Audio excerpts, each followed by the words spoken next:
Good evening, America. Tonight, a breaking story out of West Africa is stirring shockwaves across the globe. Burkina Faso's President Ibrahim Traoré has ordered the blockade of 57 trucks at the nation's northern border. What were they carrying? Officials in Ouagadougou say the world deserves to know. This is more than a border incident. This is a confrontation between Africa's rising independence and the global powers that have long treated the continent as their private reserve. According to early reports, the trucks in question were part of an international convoy allegedly carrying commercial goods. But the Traoré government claims otherwise. Intelligence sources inside Burkina Faso say the convoy contained far more than food and supplies. Some say it was smuggling strategic minerals. Others allege it was transporting military hardware destined for foreign-backed militias. And still others warn that it may have carried uranium ore, hidden under tarps, destined for Europe's reactors. The truth is not yet confirmed, but one thing is clear. Traoré was not willing to let the trucks pass uninspected. This decision has sent shockwaves through regional and international circles. Western diplomats are outraged, calling Traoré's actions reckless and illegal. But inside Burkina Faso, crowds have taken to the streets to celebrate the move, waving flags and chanting slogans of sovereignty. For them, this blockade is not just about 57 trucks. It's about reclaiming dignity, about saying that African borders will no longer be highways for exploitation. Let's step back. Why would 57 trucks attract such suspicion? For decades, Africa's wealth has flowed out silently. Convoys of minerals, oil, and gold leaving under the label of partnership. The people never saw the profits. The governments rarely dared to question it. And yet here stands a 36-year-old president refusing to play along.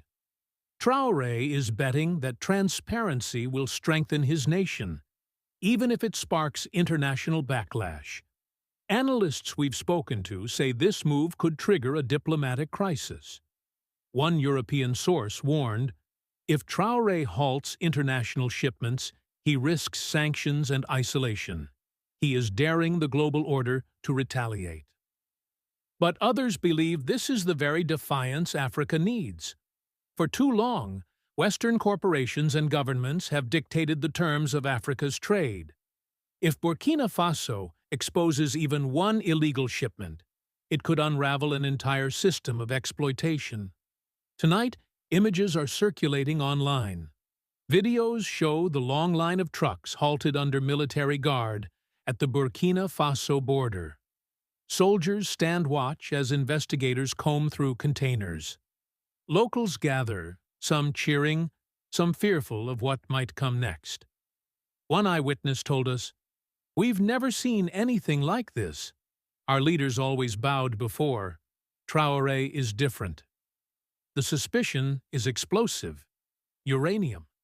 Burkina Faso is not known for massive uranium exports, but its neighbor Niger is one of the world's largest producers. If these trucks were moving uranium ore through Burkina Faso's territory, the implications are enormous.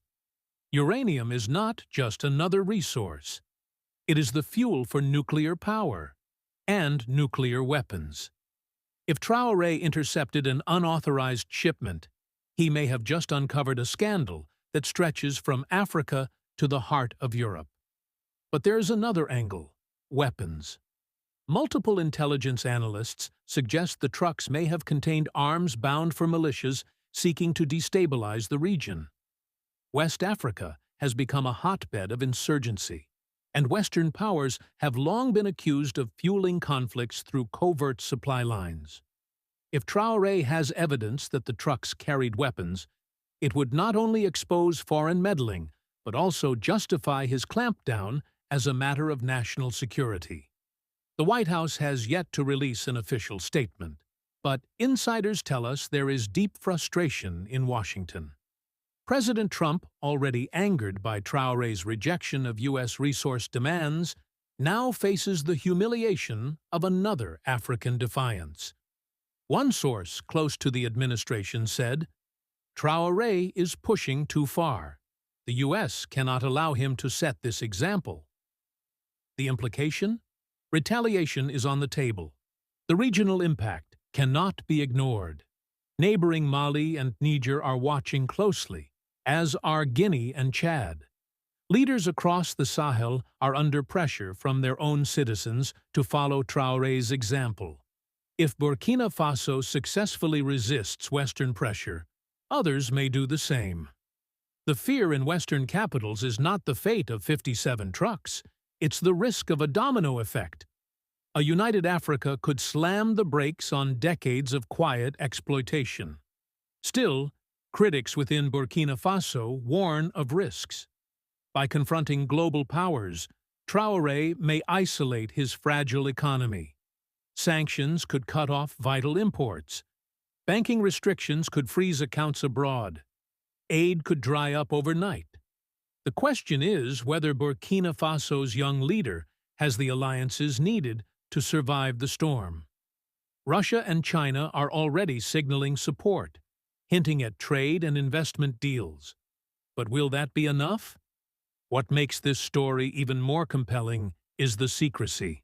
To this hour, no international body has confirmed what was inside those 57 trucks. Traoré's government has promised a public reveal in the coming days. Until then, speculation dominates the headlines. Was it gold? Was it uranium? Was it weapons? Each possibility carries dangerous implications for the balance of power in Africa. And tonight, America must ask itself, what happens if Traoré is right? What happens if a small African nation exposes a shadow network of smuggling tied to Western interests? It could shatter trust. It could embolden other leaders. And it could mark the beginning of Africa's loudest demand yet. Respect our borders. Respect our sovereignty. Respect our future.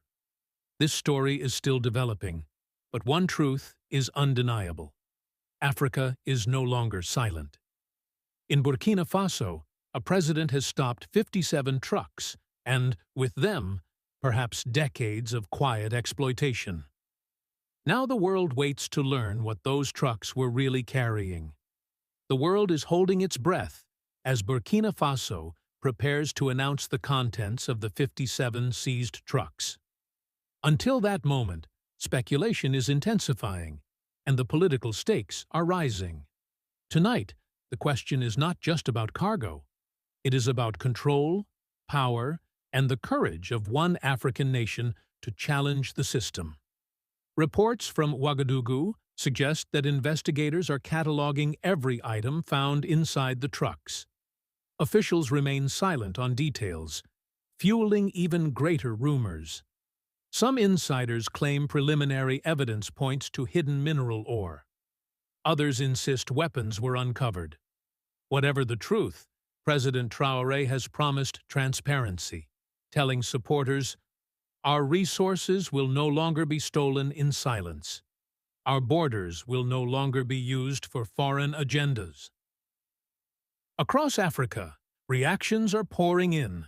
In Bamako, crowds marched in solidarity, chanting Traoré's name.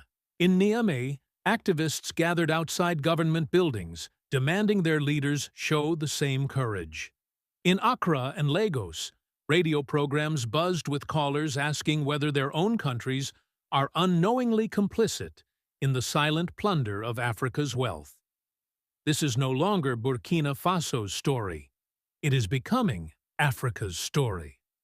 But the backlash is mounting. The European Union has demanded the immediate release of the convoy, insisting it carried legal goods under international agreements. France has condemned the blockade as provocative. In Washington, anonymous officials warn of serious consequences if the trucks are not released. The pressure is building. Yet for now, Traoré stands firm. Geopolitical analysts call this a gamble that could redefine the continent. One expert told us, if Traore can prove those trucks carried contraband tied to Western interests, it will expose hypocrisy at the highest level. But if he fails, his country will pay dearly. It is a high-stakes moment where truth itself has become a weapon. Meanwhile, Russia and China are circling. Moscow has praised Traore's courage, offering support against foreign interference.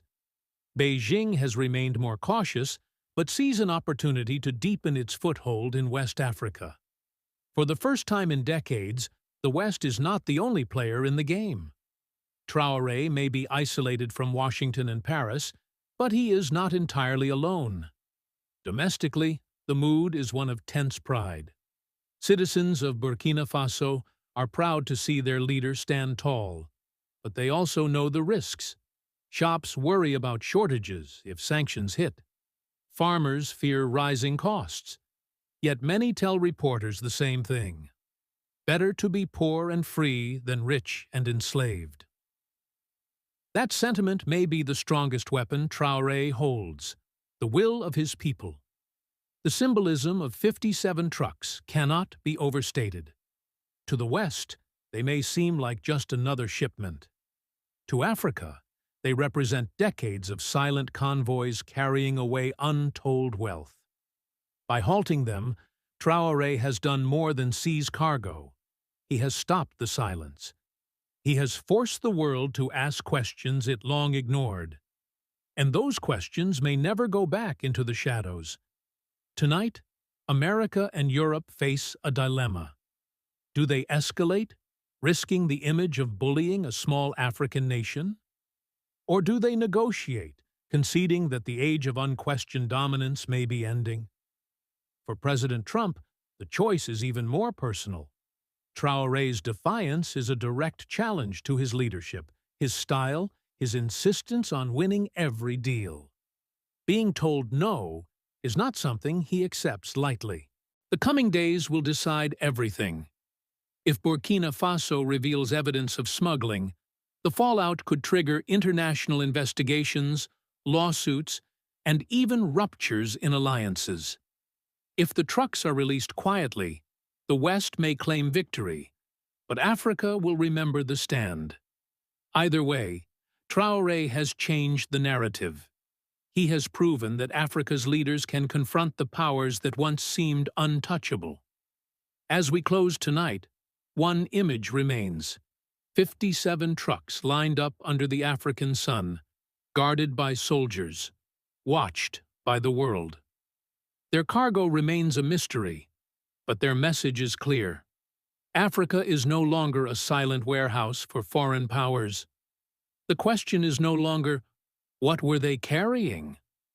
The question is, what will Africa carry forward from this moment? And for the first time in a long time, the answer may be hope, courage, and the beginning of true sovereignty.